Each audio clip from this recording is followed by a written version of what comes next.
ما حدث ويحدث للمغرب في منافسات الكان وفي الكواليس الإفريقية والعربية يتجاوز حدود الجلد المدور ومنافسات كرة القدم.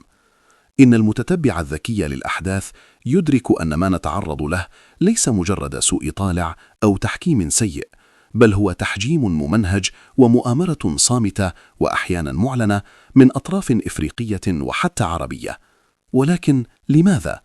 الجواب بسيط وموجع في آن واحد: المغرب يحرجهم، المغرب يعري واقعهم.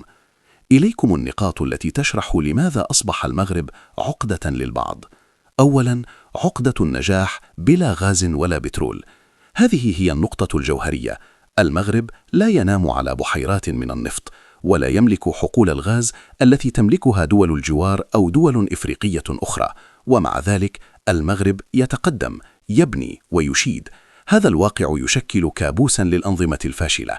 هم لا يريدون لشعوبهم أن ترى كيف استطاعت دولة بموارد محدودة أن تتفوق ببنيتها التحتية ومطاراتها وموانئها على دول تسبح فوق الذهب الأسود. نجاح المغرب يضعهم في قفص الاتهام أمام شعوبهم. أين تذهب أموالنا إذا كان المغرب فعل كل هذا بدونها؟ ثانياً، الخوف من النموذج المغربي المستقل. المغرب لا يبيع الشعارات، بل يبيع العمل. السياسة المغربية في إفريقيا قائمة على رابح رابح، وليس على شراء الذمم بالبترودولار.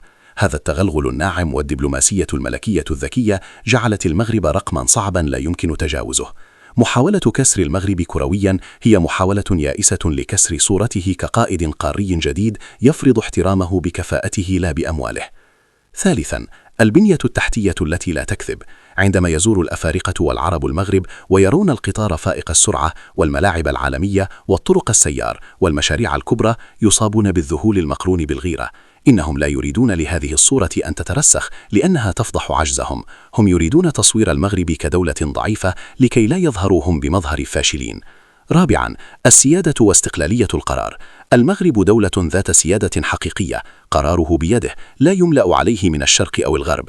هذه الأنافة المغربية تزعج من اعتادوا التبعية. هم يتآمرون لأن المغرب رفض أن يكون مجرد رقم في معادلاتهم، بل أصبح هو من يضع القواعد. خامساً، العقدة التاريخية. لا ننسى أن المغرب أمة ضاربة في التاريخ، إمبراطورية عمرها قرون. هذا الثقل التاريخي والحضاري يولد نوعا من الحسد المركب لدى دول حديثة النشأة أو تلك التي تفتقد لهذا العمق. ختاما، فليعلم الجميع أن خروجنا من بطولة أو تعثرنا في مباراة لن يوقف قطار التنمية المغربي.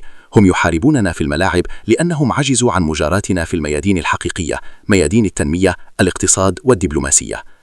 القافلة تسير، والمغرب سيظل بإذن الله تلك المرآة التي يكرهون النظر فيها، لأنها تريهم حجمهم الحقيقي وتريهم حجمنا الحقيقي كأمة عظيمة. عاش المغرب، ولا عزاء للحاقدين.